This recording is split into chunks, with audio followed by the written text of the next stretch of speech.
Hello, and welcome to the Love Your Work Life podcast. I'm your host, Elissa Shuck. Whether you're going for that next promotion, looking for a job, or making a career pivot, I'll teach you how to navigate it all so you can have the career you want.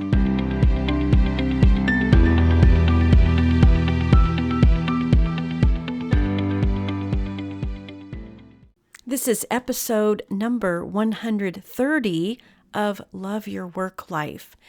In my career, a lot of that time I spent in product development, product design, branding, marketing, and especially with the designers I worked with the product developers that I worked with, the idea people, let's put it like that. I would tell them all the time that they were marketers, that they were salespeople. And if you know anything about working with creatives, the idea of selling is just counter. They just don't even want to deal with it. It's counter to their personality in some ways. A lot of times they're introverts instead of extroverts. This idea that they were selling all the time was curious and maybe even a little bit jarring. But here's why I truly believe that. And that is because when you get someone to adopt your idea, you just sold them something.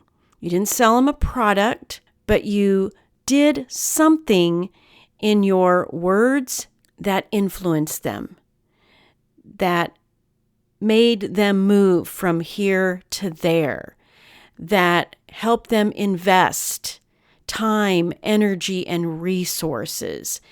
This is what selling is, my friends. We've all encountered sales situations that felt pushy and creepy and uncomfortable. That's not what I'm talking about. What I'm talking about is a transfer of enthusiasm and belief, motivating someone to take action. But here's the deal.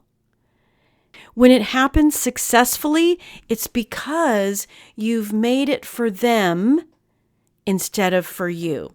And this can happen in an interview for a new job. It can happen when you are getting your team to rally around a project or a cause or a direction. When you are trying to motivate people, you have to understand that you can't make anybody do anything. Truly, motivation doesn't even come from you. When you see a motivational speaker on a stage or in some kind of presentation or event, the reason that you're motivated is because they connected to something inside of you. They happen to have the right words at the right time that ignited a sense of possibility in you. They didn't actually motivate you. You motivated yourself. Their speech, their talk, their presentation just happened to be full of words and pictures that helped you ignite motivation within yourself to take action. This is so powerful. As a leader, it takes really all the pressure off of you to try to make people do things. And in an interview, it takes all the pressure off of you to try to convince someone that you're the perfect person for the job. Convincing energy does not work, my friends. It absolutely does not work. It's repellent. And that's why those weird, creepy, salesy situations are what we associate sales and marketing with, is because there's a really good chance that other person was using a whole lot of convincing energy on you. And what happened? You pulled back from it. So when you are motivating people to take action, influencing someone, you want to focus on the idea the concept that what you are presenting will make their life easier and better. This is what you're doing. This is what me and my teams were doing to get a CEO to buy into an idea. When I presented the president of the company with the idea that I create a new role for myself. At the time, I was a national sales manager. I was in charge of the department store accounts. I had a counterpart who was also a national sales manager who was in charge of the independent retailers. And we realized that there was a lot of duplication between our roles. We got together and sort of divided things up a little bit. We both had a lot of strengths that we brought to the table, but there were things that I really enjoyed that she didn't enjoy, and there were things that she really enjoyed that I didn't necessarily need to hang on to or enjoy that much. So when we figured that out, I devised a new role for myself. I painted the picture for my boss, the president of the company, and he was the president of the U.S. division of a European company. I painted the picture for him of what success would look like if we divided up these roles and I took on a completely new direction.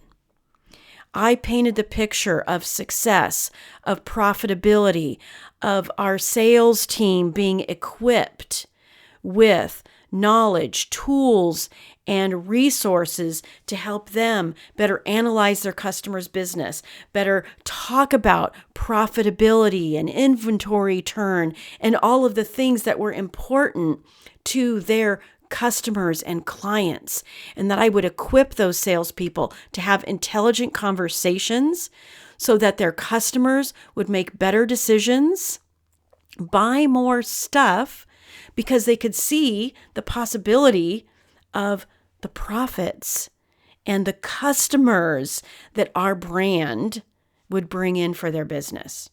When you are motivating someone, you want to share a clear picture that stimulates action on their part. You want to visually illustrate the benefits and the personal value that your idea offers to the other party, to the person, to the team, whoever your audience is. You want to ignite them in a way that taps into their feelings. You actually want to describe the positive feeling that they will receive from the end result. What does the picture look like? What does success look like? What does their life look like after they adopt your idea, implement it, get it fully launched, all of the things? It's for them. It's not for you. When you get too much of yourself woven into your narrative, whether you're speaking to your team, whether you're talking about yourself in an interview or pitching a business idea, when you make it too much about you, when you make the end result for you instead of for them, they'll never connect to it. So you've got to find the personal value that's meaningful to them and get them feeling it. Get them living from the sense of what the future looks like.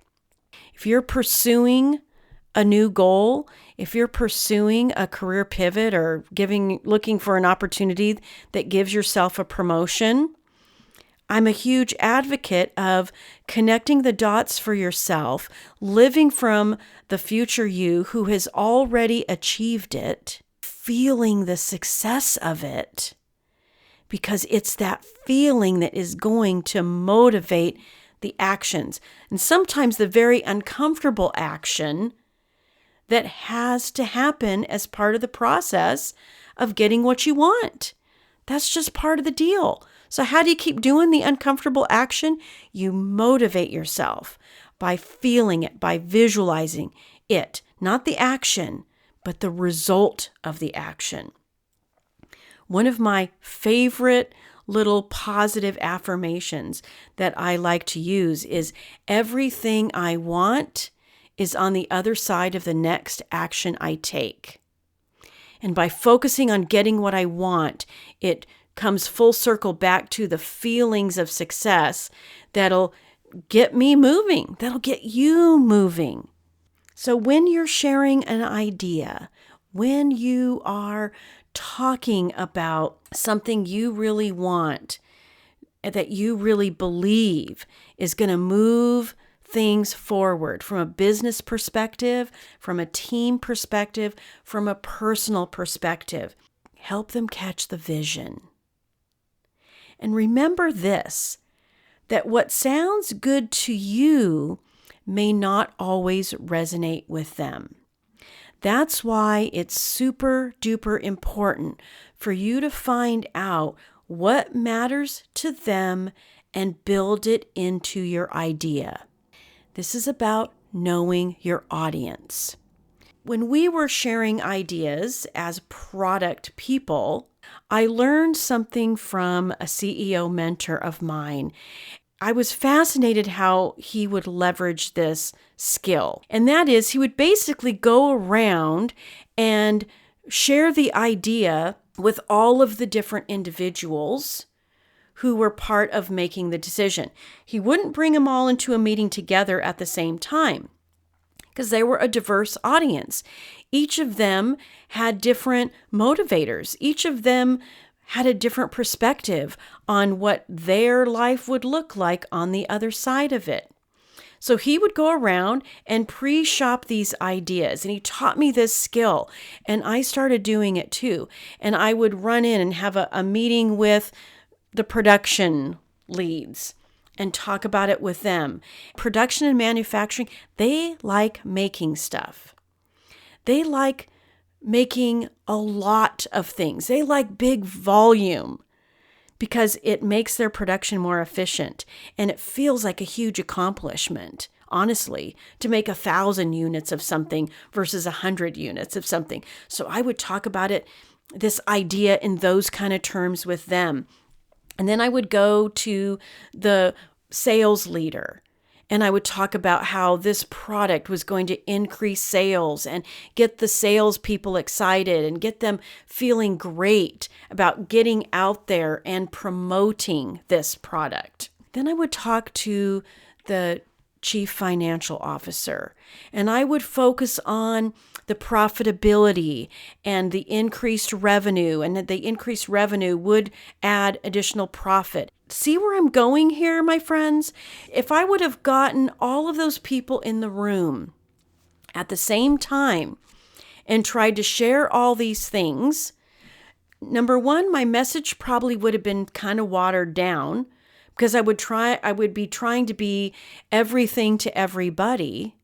But instead, by going around and pre-shopping these ideas to them from their perspective on the basis of what mattered to them the most, then I was getting them excited. And then by the time I brought everybody together to finalize the decision, they were ready to take action as a cohesive group because I had met all their needs. I had incorporated the things that mattered most to them into my idea. I had captured their imagination and their energy around the idea in the unique way that was most meaningful to them. This is how you make it for them instead of for you. And the cool thing is that when you do this, you win. You get the job offer. You get the team that is connected to a common purpose and working like crazy to make it happen. You get executive leadership on your side.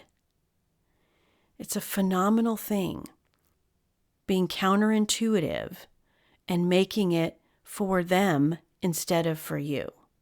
Try this the next time you want to motivate someone around your way of thinking, around dedicating resources and time and energy to something that you really believe in. It'll work for you when you make it for them. All right, my friends, I'll talk to you again soon. If you like this podcast, I invite you to visit the Love Your Work Life website at elissashuck-careercoach.com. On the site, you'll find all the information you need to work with me one-on-one, as well as get access to my courses, Job Search Field Guide, and The Art of Stellar Interviews. I can't wait to help. I look forward to seeing you there.